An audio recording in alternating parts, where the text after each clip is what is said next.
할렐루야. 할렐루야. 한 주 잘 보내셨습니까?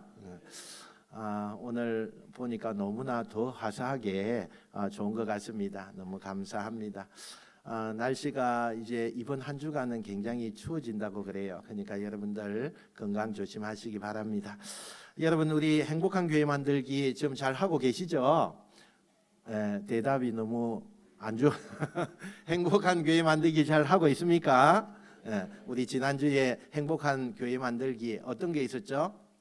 제가 주부에다가 딱 실어놨는데 눈치를 아직 못 챘네요. 행복한 교회는 무엇처럼 돼야 된다고요? 가족처럼 돼야 돼요. 여러분, 가족이요 참 지치고 힘들고 어렵고 할 때는 어떻게 해요? 그 가족에게 힘을 주고 또 어떻게 해요? 기도해주고, 그죠? 그런 것이 가족과 같은 그런 교회입니다. 그래서 가족처럼 친밀해야 된다. 그리고 어떤 철학으로 우리가 무장해야 됩니까? 우리라고 하는 철학으로, 나라고 하는 철학이 아니라 우리라고 하는 철학으로 무장해야 된다. 그 다음에 또 뭐가 있었죠? 하나가 돼야 된다고 했죠. 하나가 돼야 된다. 여러분, 교회는요 하나가 돼야 돼요. 여럿이 되었지만 그 여럿이 하나가 되는 거, 이게 교회에서 일어나야 되는. 마지막으로 뭐라 그랬습니까? 초대교회에 벤치마킹을 하라. 초대교회는요 정말 믿는 자의 수가 많아지는 역사가 일어났어요. 왜 그랬느냐? 초대교회에는요 너네할 것이 없었어요. 모든 것을 다 팔아서 교회에다가 바치고, 그 다음에 어떻게 했어요? 어려운 가정을 결코 그냥 지나치지 않았어요. 그 가정을 위해서 기도하고 물질적으로 도와주고 또 상처받고 어려운 그 가정을 위해서요 몸소 실천해 보인 것이 초대교회예요. 그래서 우리 교회가 그런 정말 행복한 교회를 만드는 일에 2024년도에는 나아가야 되겠다 생각이 되어집니다. 자, 오늘은요 우리가 행복한 교회 만들기, 행복한 교회는 뭐의 통치에 민감해야 된다고요? 성령의 통치에 민감해야 됩니다. 성령의 통치예요.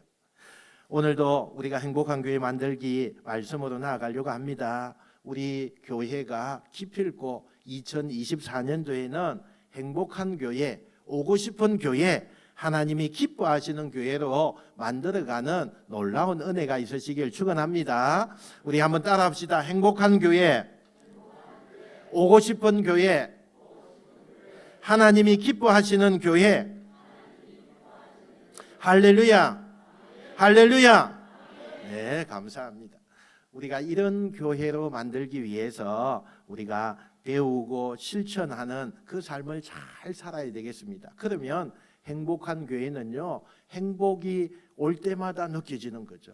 교회 올 때마다 행복해지는 거예요. 누가 뭐래도 교회는 성령의 공동체입니다. 성령이 주도하는 교회는요 행복한 교회예요. 성령이 역사하는 교회는요 행복한 교회가 되는 거예요. 성령이 주도하는 교회가 되기 위해서는 온 교회가 그 온 성도들과 함께 성령의 통치에 민감하게 나아갈 때 그게요 성령의 통치하는 교회가 되어진다는 거예요. 그러면 우리가 그렇게 하기 위해서는 갈망해야 되겠죠. 그렇게 하기 위해서는 우리의 의지가 필요한 것입니다. 제일 먼저 첫 번째는 성령의 영향권 아래에 있는 교회가 되라, 이렇게 말해요. 성령의 영향권 아래에 있어야 돼요. 여러분, 영국의 한 귀족이요 인도의 어떤 한 왕을 찾아갔답니다. 그리고는 그 왕에게 선물을 하나 주었대요. 그 선물이 뭐냐면 트럭이었대요. 트럭. 자동차 트럭 있잖아요. 그 트럭을 줬대요. 이 인도 왕이 그 선물 받고 너무너무 감사한 거예요.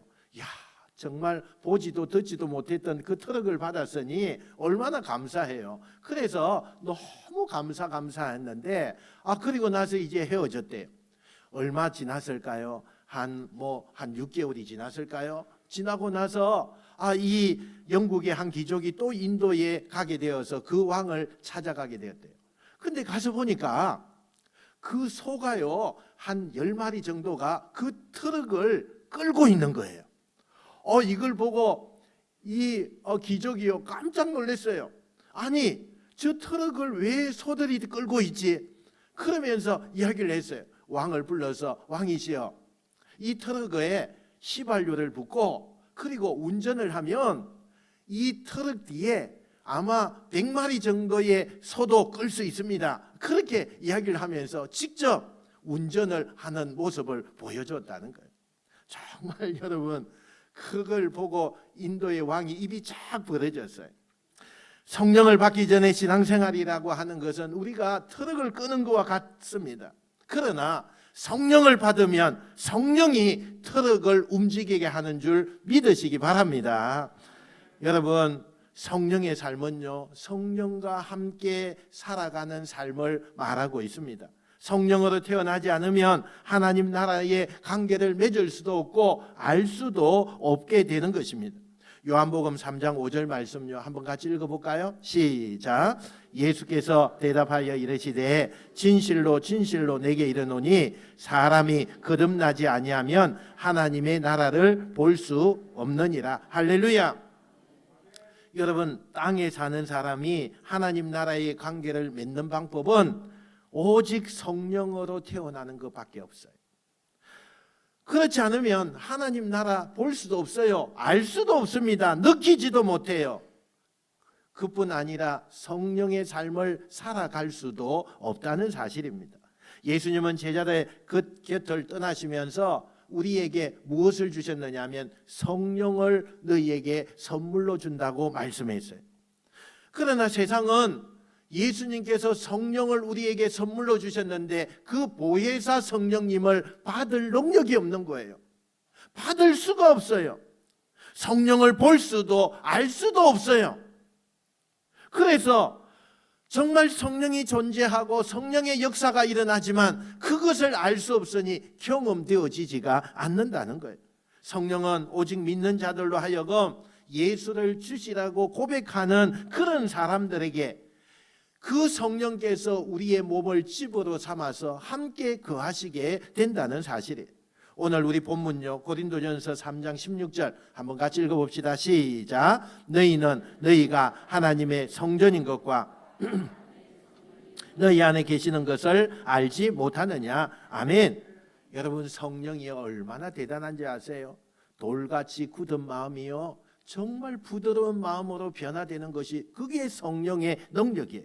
성령은 새 마음을 주셔서 육신이 약하여 지키지 못하는 그것을 지키게 만드는 거예요. 성령은 먼저 마음을 살려주십니다. 할렐루야.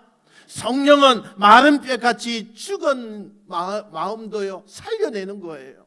성령은요 죽은 인생도 살리십니다. 성령은 죽은 가정도 살려냅니다. 성령은 연약함을 도우시는 분이에요. 성령은 예수님의 생수를 공급하셔서 우리의 죽어가는 심령을 살려내는데 크게 역사한다는 것을 믿으시길 바랍니다.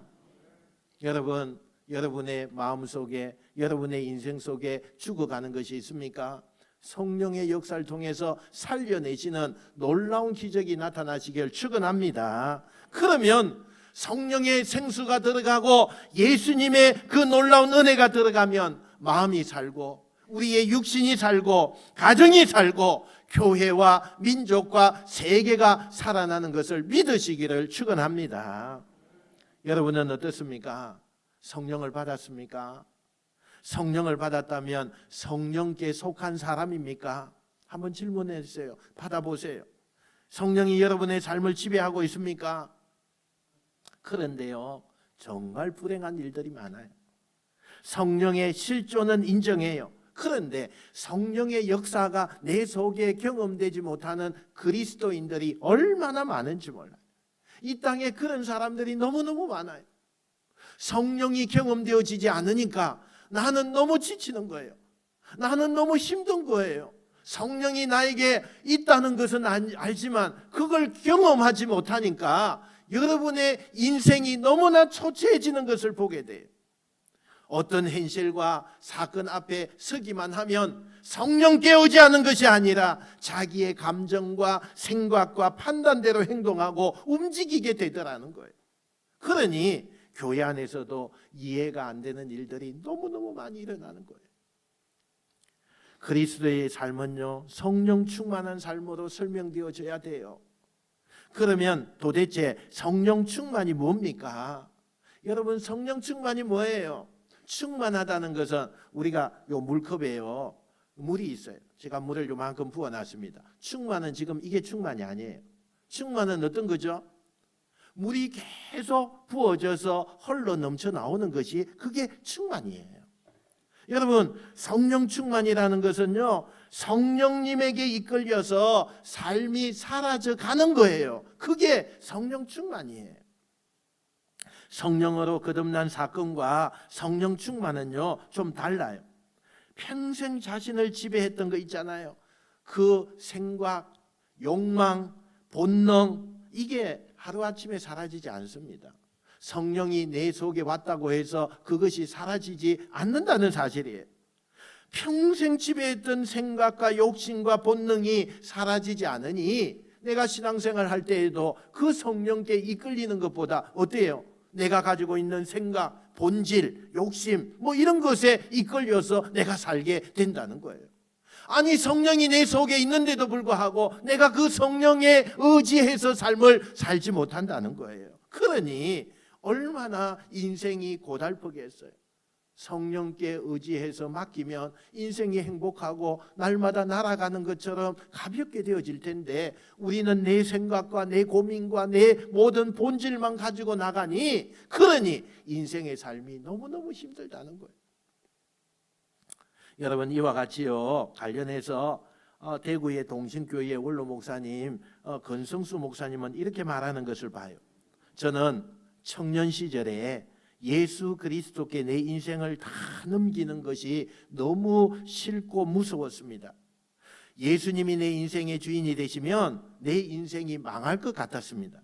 예수님은 늘 영적인 것만 강조하시고 세상에 좋은 돈이나 집이나 성공이나 명예나 이런 것을 다 빼앗아 가시는 것 같았습니다. 저는 이렇게 기도했습니다. 예수님, 제가 교회를 철저하게 다닐 테니 평소에는 제 생활에 간섭하지 마십시오. 예수님께 제 인생을 넘기면 어쩐지 쇠고랑 차는 것 같습니다. 저는 성공하고 싶어요. 돈도 많이 벌고 싶어요. 지독한 가난에서 벗어나서 떵떵거리며 살고 싶어요. 여러분, 어때요? 권성수 목사님이 말씀한 것이 나에게 동의가 되십니까? 어때요, 여러분은? 움켜잡는 것을 놓고 싶지 않은 것이 여러분 마음속에 있지 않나요? 자신의 생각을 주장하고 싶고 자기의 감정대로 살고 싶고 내가 말하는 대로 말하고 내 기분대로 내키는 대로 살아가고 싶지 않습니까? 내가 가지고 있는 이 기질대로 내가 살고 싶지 않습니까?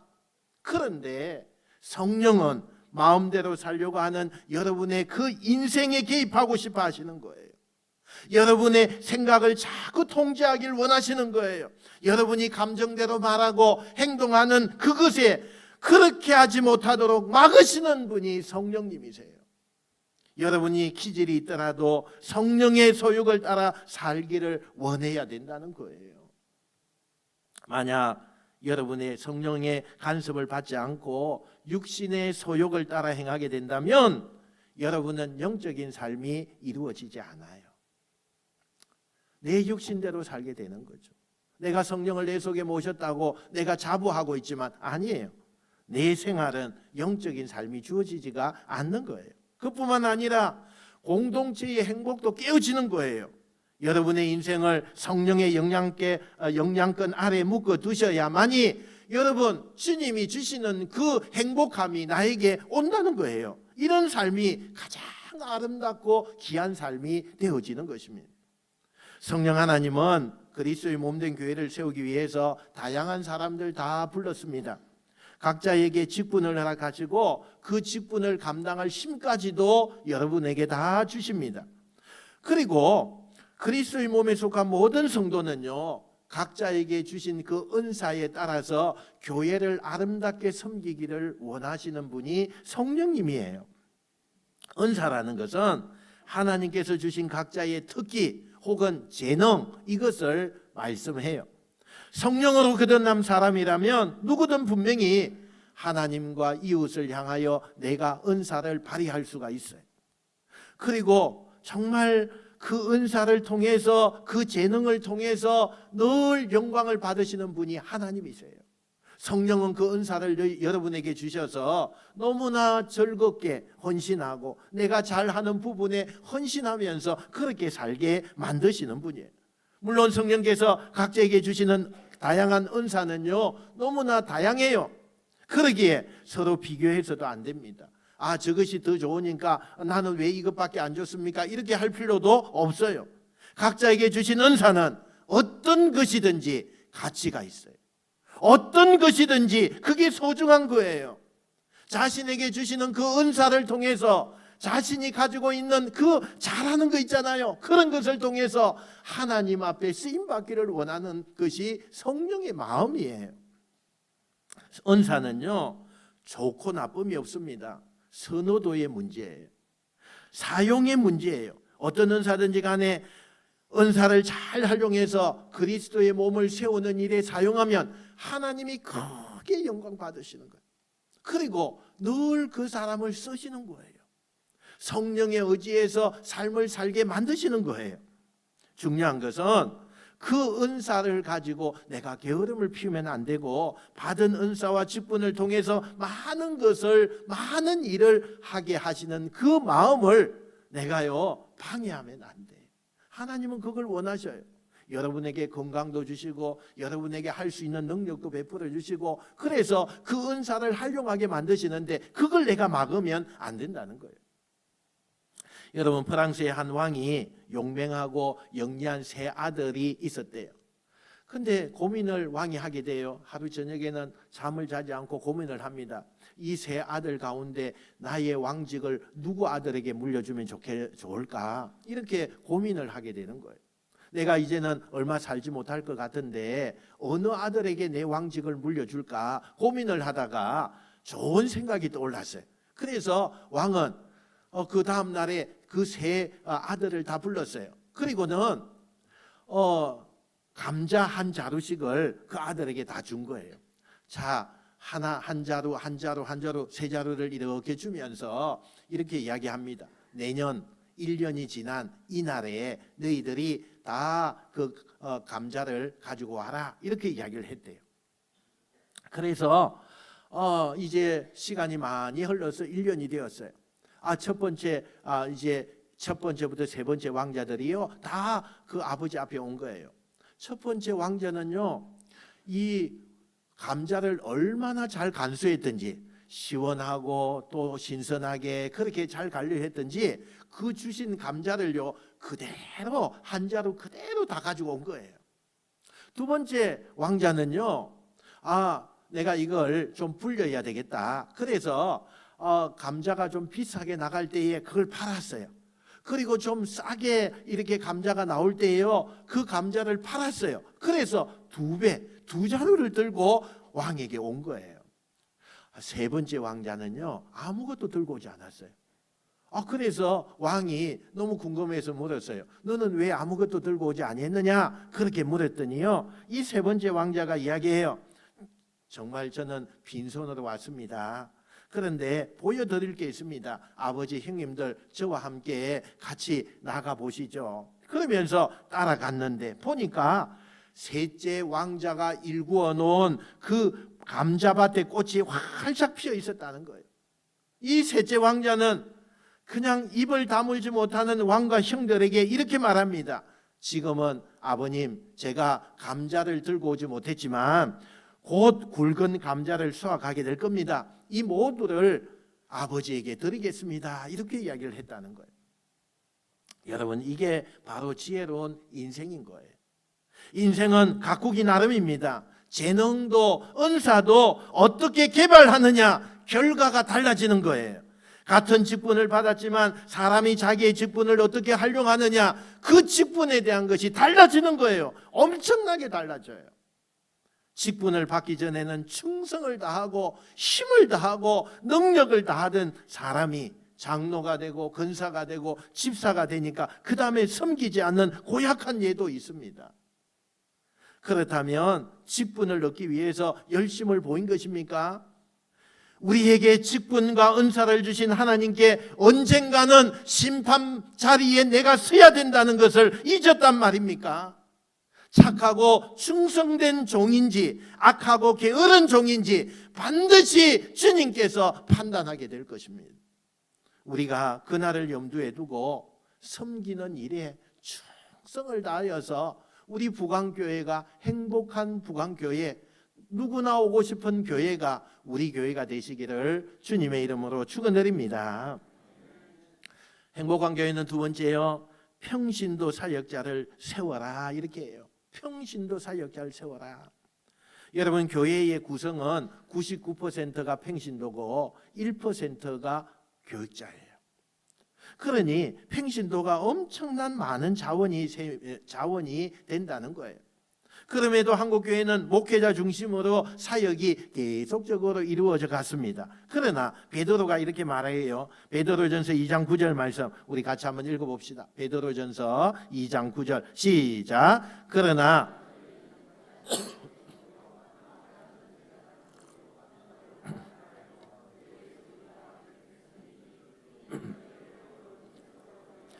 그의 기이한 빛에 들어가게 하신 이의 아름다운 덕을 선포하게 하려 하심이라. 아멘. 여러분, 베드로가 이 말씀에서 우리에게 정말 믿는 자의 신분의 특권이 있대요. 그 네 가지가 있는데, 첫 번째가 택하신 족속이다. 두 번째가 왕 같은 제사장이다. 세 번째가 거룩한 나라이다. 네 번째가 그의 소유된 백성이다. 이렇게 이야기해요. 하나님은 믿음으로 예수님과 연합된 그 자들을 이렇게 특별하고 존귀한 자로 세워주셨다는 거예요. 교회의 힘은 사실상 무한한 자원과 재능을 가진 이 평신도들에게 있습니다. 그래서 잠자는 거인을 깨워라, 이렇게 말한다는 거예요. 여러분, 실제로 평신도 가운데는요, 목회자 이상으로 능력과 재능을 가진 분들이 굉장히 많이 있어요. 그들이 가진 전문성을 살리기만 하면 교회는 굉장한 시너지 효과를 가지고 올 수가 있습니다. 평신도들이 가진 이 잠재성을 충분히 활용하면 교회가요, 엄청난 동력을 얻을 수가 있어요. 그런데 여기에 주의할 점이 있어요. 오늘날 평신도 사역이 일어나면서 평신도들 가운데는요, 오해하는 부분이 종종 있게 된다는 거예요. 아니, 그렇다면 교역자와 평신도가 똑같네, 이런 생각을 가지고 교역자의 무용론을 주장하는 사람이 막 생겨나기 시작한 거예요. 문제가 생긴 거죠. 문제가 생겼어요. 결코 바람직하지 못한 이 생각이요, 교역자에 대한 존경심이 상실되게 하고 교권에 갈등이 일어나게 되고 다툼을 일으키는 문제가 생기게 된다는 거예요. 그러면 교역자와 평신도의 차이가 뭐냐는 거예요. 사도 바울은 이렇게 이야기해요. 에베소서 4장 11절 12절요. 같이 한번 읽어봅시다. 시작. 그가 어떤 사람은 사도로, 어떤 사람은 선지자로, 어떤 사람은 복음 전하는 자로, 어떤 사람은 목사와 교사로 삼으셨으니 이는 성도를 온전하게 하여 봉사의 일을 하게 하며 그리스도의 몸을 세우려 하심이라. 아멘. 여러분, 여기에요, 교역자들에게 분명한 근의를 세워주신 것을 보게 돼요. 하나님은 교직자를 통해서 평신도를 훈련하고 준비시켜서 그리스도의 몸된 교회를 세워가게 하시는 것을 원하고 있는 거예요.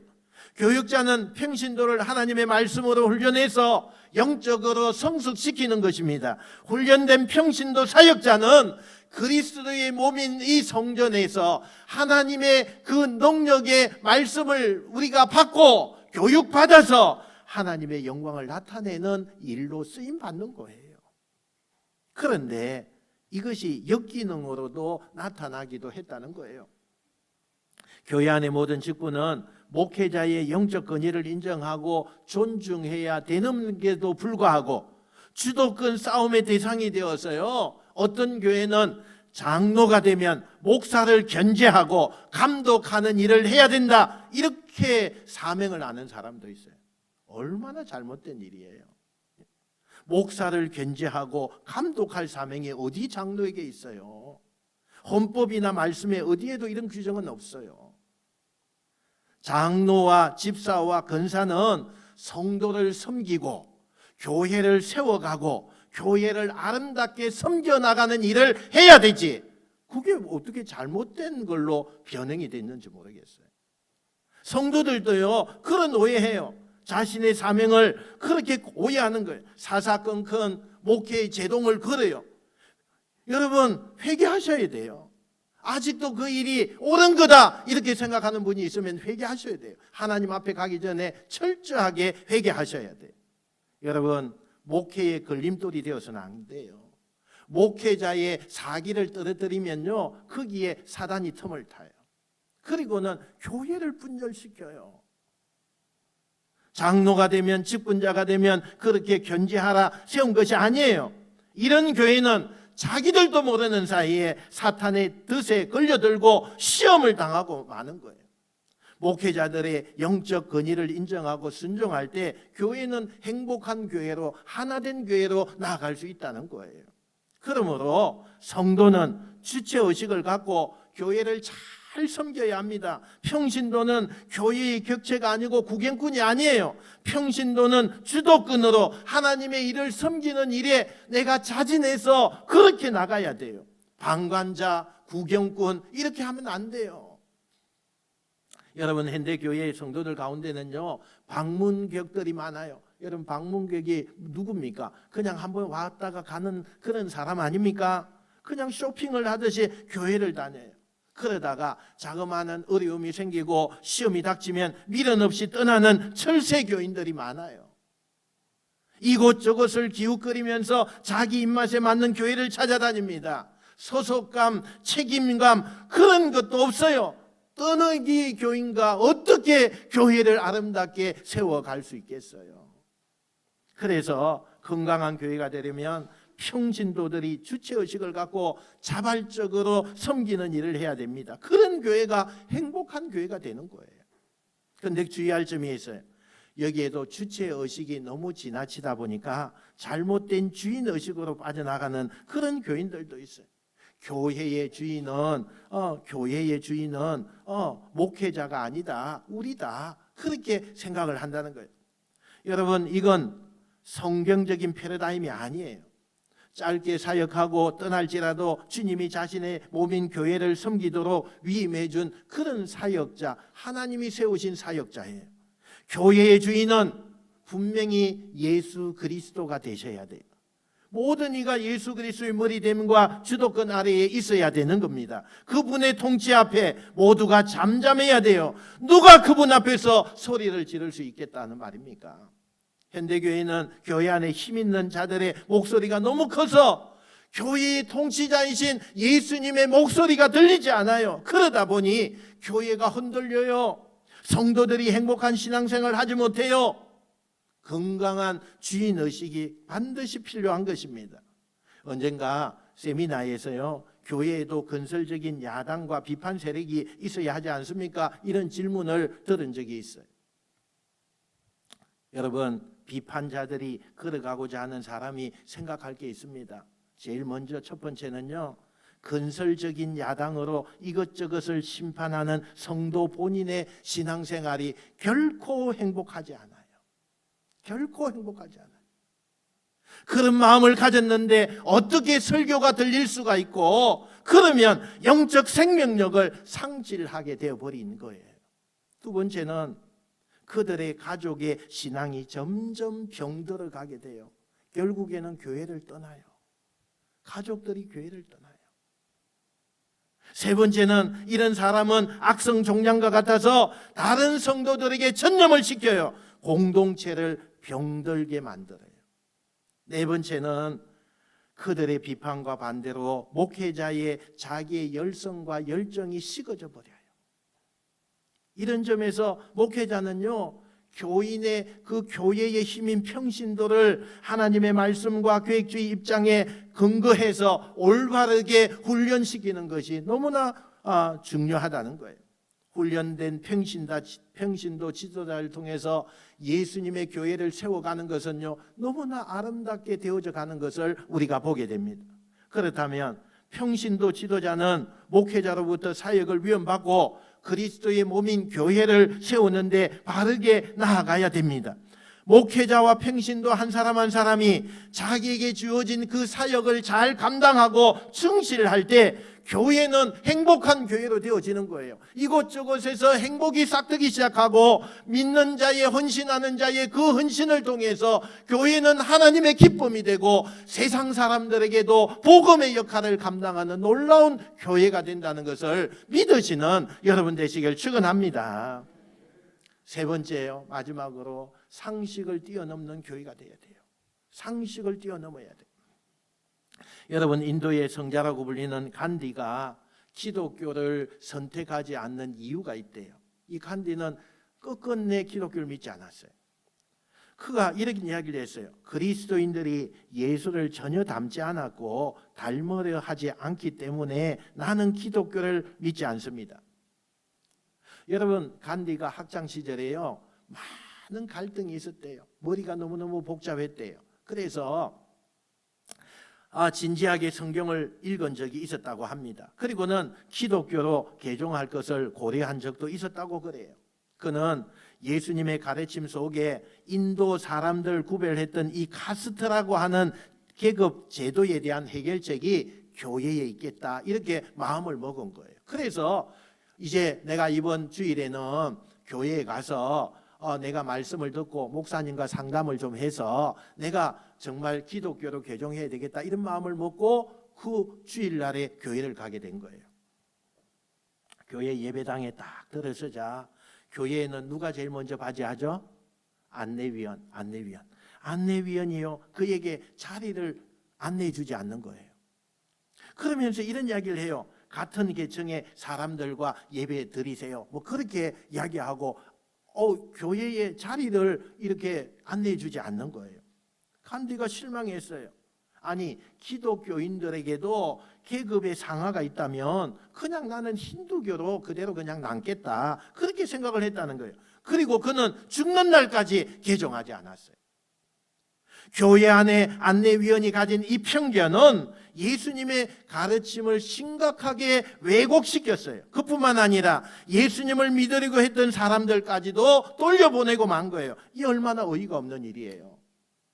훗날 간디는 예수님을 믿고 그의 가르침을 따르는 일에는 동의합니다. 그러나 기독교인이 되는 것은 나는 동의하지 않습니다, 반대합니다, 그렇게 이야기했대요.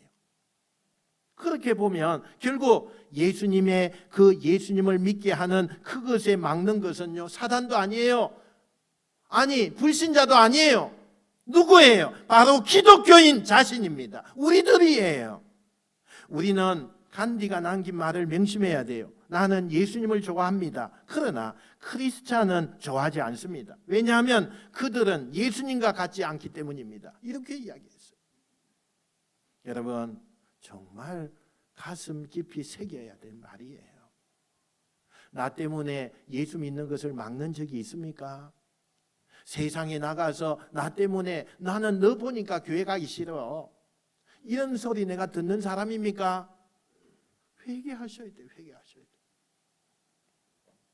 세상보다도 못한 교회 수준밖에 되지 않는 그리스도인 탓에 세상 사람들은 실망해요. 교회로 발걸음을 옮기려 했다가도 교인들로부터 환멸을 느끼고 돌아가 버리는 사람들이 많아요. 전도하기에 앞서서 해야 할 일이 있다면 자정작업이에요. 목회자의 자정노력, 성도의 자정노력, 교회의 자정운동이 일어나지 않으면 한국 교회는 점점 쇠퇴해가고 말 거예요. 사랑하는 성도 여러분, 어찌 복음이 상식 수준이란 말입니까? 이렇게 기독교가 상식 수준에 머물 수 있단 말입니까? 세상에 흉내낼 수 없는 그 윤리적인 탁월성을 보여줘야 되는데, 그렇지 않고서는 행복한 교회도, 감동을 주는 교회도, 복음을 전하는 교회도 될 수 없어요. 선하다는 것은 매력적이고 아름다운 삶을 말합니다. 그리스도인은요, 어떤 상황 가운데서도 매력적이고 아름다운 삶을 살아야 돼요. 세상이 깜짝 놀라게 해야 되는 겁니다. 그래서 교인은 세상의 대안이 돼야 되고요, 어떤 변화에도 여전히 희망을 비춰주는 등불이 저와 여러분이 돼야 돼요. 그러기 위해서 교인은 세상이 포용하지 못하는 것을 포용해야 돼요.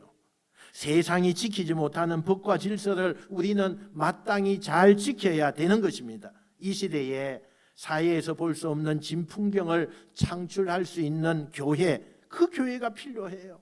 그래야 세상이 교회와 그리스도인들을 보면서 감동을 받게 되는 것입니다.